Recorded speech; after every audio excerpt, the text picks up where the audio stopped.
guys, how are you doing today? I hope that you are doing fantastic, amazing, splendid, if you will. Can you believe that it is December? This is the last month of 2018, and as you guys know, at the beginning of the year, I made a resolution to myself and to you guys that I would read 52 cozy mysteries in the year of 2018, and I am one away now. One cozy away from my 52 cozy mysteries in a year goal, and I am so super excited.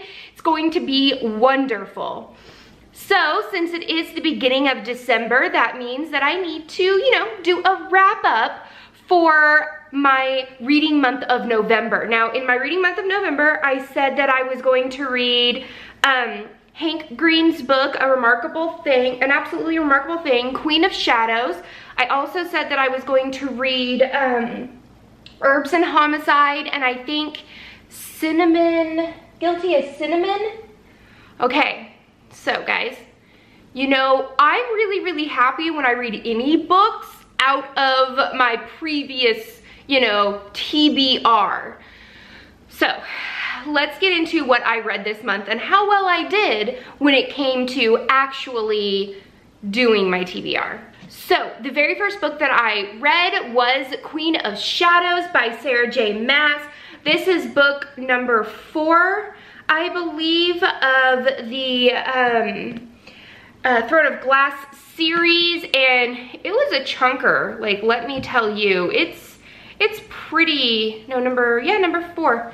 It's pretty big, but I finished it. It was really good. I really enjoyed it, and I can't wait to get to Empire of Storms, but I'm gonna slow down and just savor this series due to the fact that the series is complete. I mean, with Kingdom of Ash, there's not really anything after that that I know of until she continues to write for the A Court of Thorns and Roses series. So I finished this one, so check, I did read that from my TBR from last month. The next book that I read was An Absolutely Remarkable Thing by Hank Green. So that was also on my TBR last month, and I read it. Go Courtney. And it was really good. I enjoyed it. If you like sort of like a science fiction, sort of coming to age, quirky best friends type of thing with a little bit of the government in chaos, I would recommend this book. I really enjoyed it. I believe I gave it a 4 out of 5 stars. I really liked it. I don't know if this is Hank Green's first book. I'm not quite sure. It might be his first book. I've never read a John Green book, mostly because I tend to veer away from things that make my heart hurt. And his books are always heart-hurting. So, I mean, they're probably lovely, but I just don't willingly cry. So, but I really enjoyed this book a lot. The main character, she was sort of a drag, but I really liked the side characters, and they sort of made it for me, so I really enjoyed it. All right, so this is where I veer off of my TBR. So I read half of what I said that I was going to read.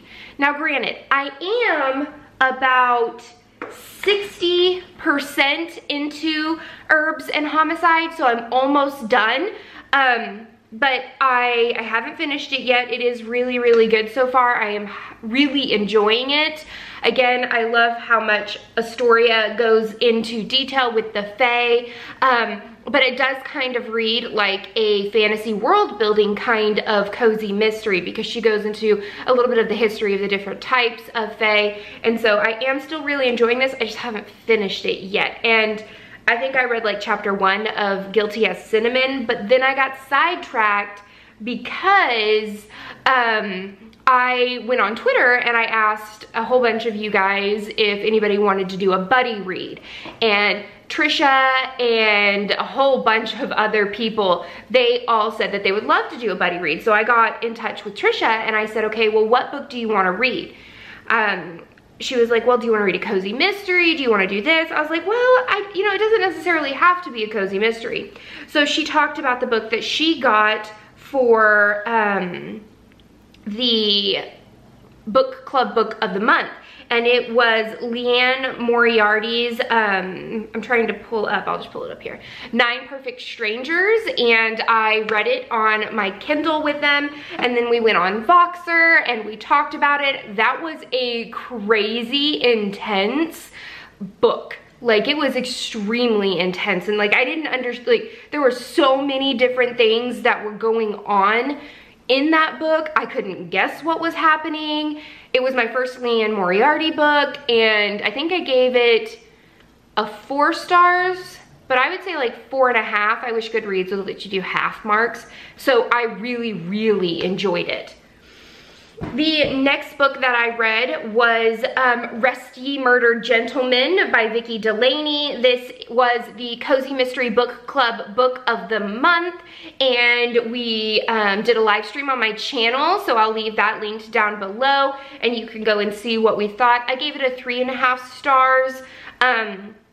It was okay. The main character kind of bugged me, and I didn't really like how the mystery was portrayed. A lot of times, if the author writes very well, you can't figure out the whodunit. But she still, like, once you figured out the whodunit, you can go back and go, oh, yeah, there was that hint. Oh, there was that hint.